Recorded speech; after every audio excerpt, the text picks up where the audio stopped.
that.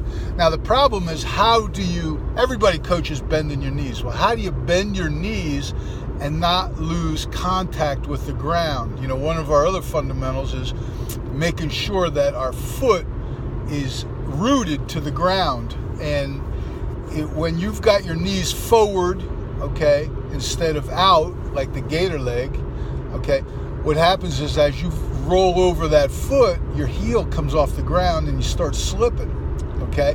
And, you get a trainer, what works in tennis shoes, when you put on high tops with, 4 layers of tape, you can't bend those ankles, okay?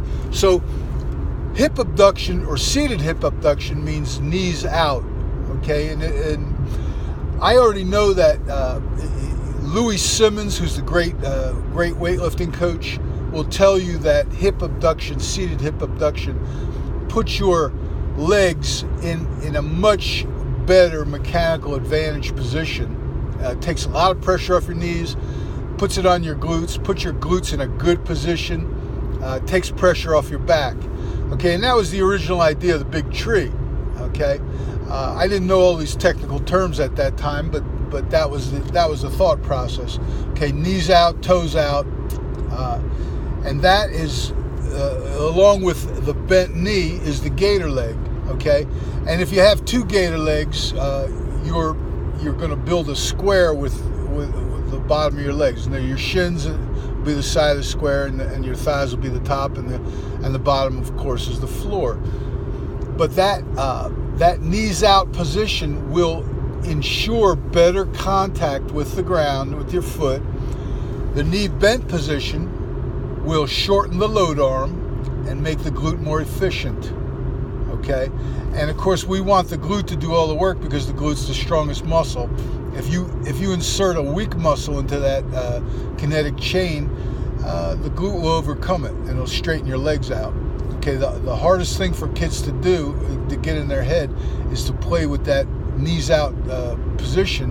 And what we do is we try to get them to do shikos, the sumo wrestling squats, and also we talk a lot about it in the weight room, squatting, and also we do quite a few stretches to develop that. But once they get that, they can feel it. Okay, their legs are shorter, which I used to say lower the hips. I'm talking about a month ago. I was saying lower the hips, but it's not really what you want. You want a gator leg. You want an alligator leg. You want your legs short by bending the knees, and you want your knees to go out. Keeps your foot on the ground, gives you mechanical advantage in the glute. And if you got good hand placement, playing long, you got a pretty good chance to win a lot of battles. Okay, the other advantage is this. What we found is when you put your leg into a mechanical advantage, in other words, you shorten that load arm, okay, you don't need to sprawl as much, okay, to get driving forward, and you don't need to sprawl as much when you're getting driven backwards. Okay, you're again, your glutes in a mechanical advantage, and you're much more efficient.